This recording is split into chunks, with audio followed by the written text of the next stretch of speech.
चंद्रयान-3 ने भरी एक और बड़ी हुंकार। इसरो ने चालू किया इंजन और स्पेस को चीरते हुए चंद्रयान पहुंचा चांद के ऑर्बिट में।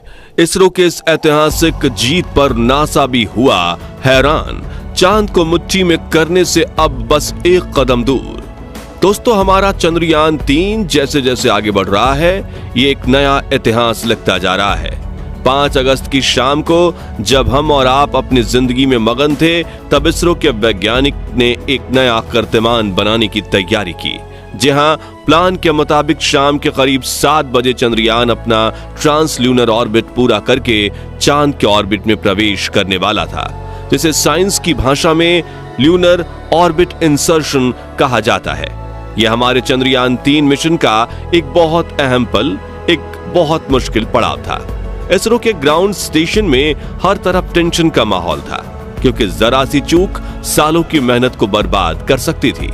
लेकिन हमारे वैज्ञानिकों ने कोई भी गलती ना करते हुए चंद्रयान को सफलतापूर्वक चांद के ऑर्बिट में प्रवेश करा दिया है और अब ये चांद के गोल गोल चक्कर काटते हुए उसकी तरफ आगे बढ़ेगा।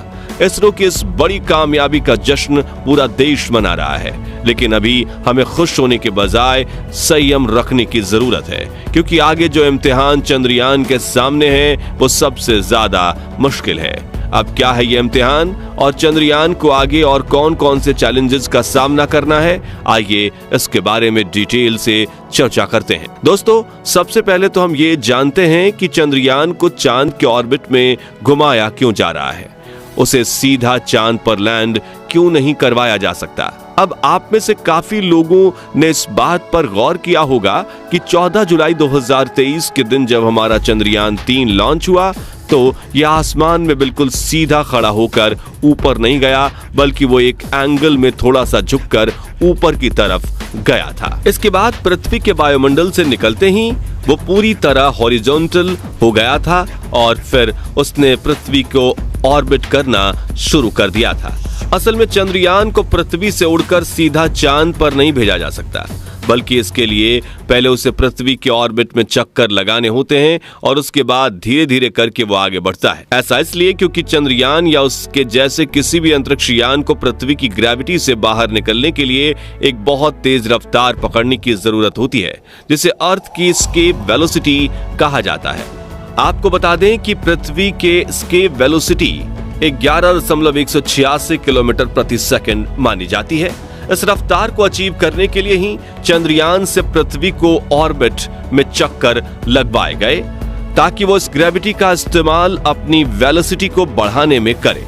साइंस की भाषा में इसे स्लिंग शॉट इफेक्ट कहा जाता है। तो अब जिस तरह चंद्रयान पृथ्वी के ऑर्बिट से सीधा बाहर नहीं आ सकता, ठीक वैसे ही इसे चांद का ऑर्बिट करवाए बिना सीधा उसकी सतह पर लैंड करवाना पॉसिबल नहीं है। और इसकी वजह है चांद पर किसी भी तरह के एटमॉस्फेयर यानी वायुमंडल का ना होना। आपने देखा होगा, जब कोई अंतरिक्ष यान स्पेस से वापस धरती पर आता है तो उसकी रफ्तार कम करने के लिए पैराशूट का इस्तेमाल किया जाता है।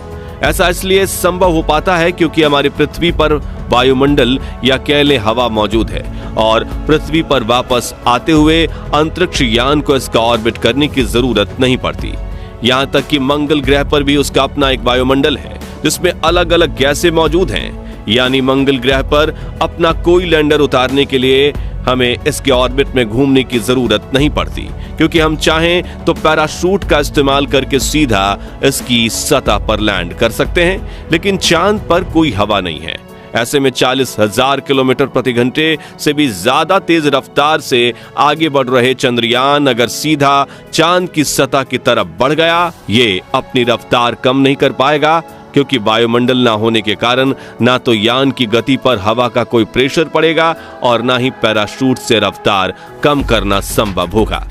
साथ ही इतनी तेज रफ्तार को चंद्रयान में लगे रेट्रो बूस्टर्स भी काम नहीं कर पाएंगे और ये चांद की सतह पर क्रैश हो जाएगा।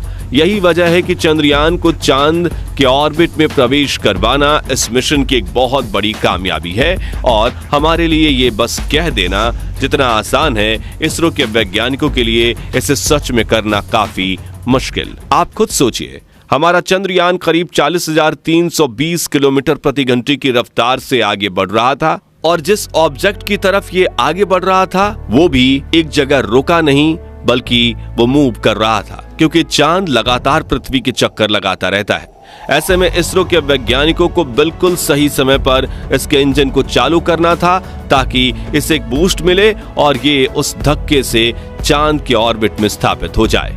इस काम में 1 सेकंड की चूक भी बहुत भारी पड़ सकती थी, क्योंकि अगर चंद्रयान की दिशा चांद की तरफ थोड़ी ज्यादा मुड़ जाती तो ये बिना उसके ऑर्बिट में रुके सीधा चांद की तरफ आगे बढ़कर उसकी सतह पर क्रैश हो जाता, या फिर अगर इसे जरूरत से थोड़ा कम मोड़ा जाता तो ये चांद को छोड़कर हमेशा के लिए अंधेरे स्पेस में गुम हो जाता।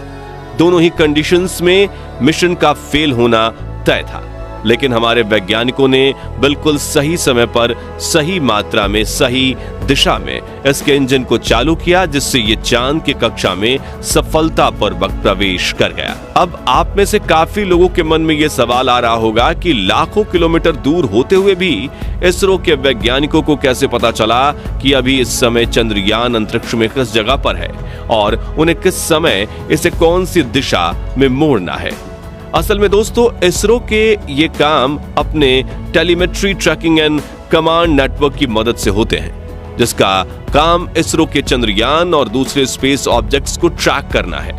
इसके लिए इसरो ने दुनिया भर में अलग अलग लोकेशंस पर अपने ये नेटवर्क फैलाए हैं, क्योंकि पृथ्वी अपनी धुरी पर लगातार घूम रही है और ऐसे में सिर्फ एक लोकेशन से चंद्रयान को ट्रैक कर पाना पॉसिबल नहीं है। यही वजह है कि दूसरे देशों की स्पेस एजेंसियां इस काम में इसरो की मदद करती हैं, और बदले में जब इन स्पेस एजेंसियों के मिशन अंतरिक्ष में जाते हैं तो इसरो भी इन्हें यही सेम फैसिलिटी देता है। अब यहां तक तो हुई चंद्रयान के लूनर ऑर्बिट में प्रवेश करने की बात। चलिए अब इसके आगे के प्लान पर भी एक नजर डालते हैं और जानते हैं कि आगे इसे और कौन कौन से चैलेंजेस से गुजरना है। तो दोस्तों, इस समय चंद्रयान अंडाकार शेप में चांद के ऑर्बिट के चक्कर काट रहा है। ये बिल्कुल वैसा ही है जैसा इसने पृथ्वी से निकलने के दौरान उसके चक्कर काटे थे। बस फर्क सिर्फ इतना है कि इस बार इसका ऑर्बिट बड़ा होने के बजाय छोटा होता चला जाएगा और समय समय पर रेट्रो बूस्टर्स की मदद से इसकी गति भी कम की जाएगी। हर एक पूरे होते हुए ऑर्बिट के साथ चंद्रयान को चांद के अगले ऑर्बिट में भेजा जाएगा, और इसके लिए इसरो के वैज्ञानिक को हर बार इसके इंजन को चालू करके इसकी गति को एक बूस्ट देना होगा, ताकि चंद्रयान को जरूरत के हिसाब से सही दिशा में मोड़कर अगली कक्षा में भेजा जा सके। इस तरह आगे बढ़ते हुए 16 अगस्त को चंद्रयान चांद की आखिरी कक्षा में पहुंचेगा, जिसका आकार 100 × 100 किलोमीटर होगा। यानी अंडाकार कक्षाओं को पार करते हुए चंद्रयान एक गोलाकार कक्षा में पहुंच जाएगा। यहीं पर 17 अगस्त के दिन इसका प्रपल्शन मॉड्यूल विक्रम लैंडर से अलग होगा, और फिर इसके बाद आगे का सफर लैंडर अकेले ही तय करेगा। यहाँ नोट करने वाली बात यह है कि इसके आगे इसरो वैज्ञानिक इस पर कोई कंट्रोल नहीं करेंगे। लैंडिंग एग्जैक्टली किस पॉइंट पे करनी है, कोई बाधा आ जाए तो उससे कैसे निपटना है, ये सब कुछ विक्रम लैंडर का कंप्यूटर सिस्टम खुद तय करेगा। ऐसा इसलिए क्योंकि इतनी ज्यादा दूरी से हालातों को जज करके इसे रियल टाइम में कमांड देना पॉसिबल नहीं है। उस समय विक्रम लैंडर की रफ्तार 6000 किलोमीटर प्रति घंटा होगी, जिसे घटाकर 7 किलोमीटर प्रति घंटा तक लाना होगा, क्योंकि तभी हमारा लैंडर चांद की सतह पर सॉफ्ट लैंडिंग कर पाएगा।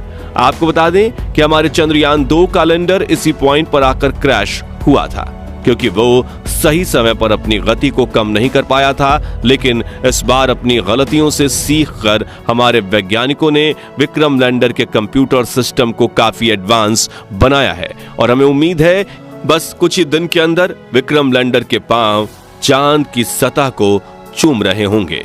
अगर आप भी चाहते हैं कि हमारा चंद्रयान चांद पर सफलतापूर्वक लैंड करे, तो कमेंट सेक्शन में इसरो की टीम को उत्साहित जरूर करें, और वीडियो तो पसंद आया ही होगा तो जल्द से जल्द इसे लाइक और शेयर कर दीजिए। साथ ही ऐसे ही कमाल के वीडियोस देखते रहने के लिए हमारे चैनल को सब्सक्राइब और फेसबुक पेज को फॉलो जरूर करें। धन्यवाद।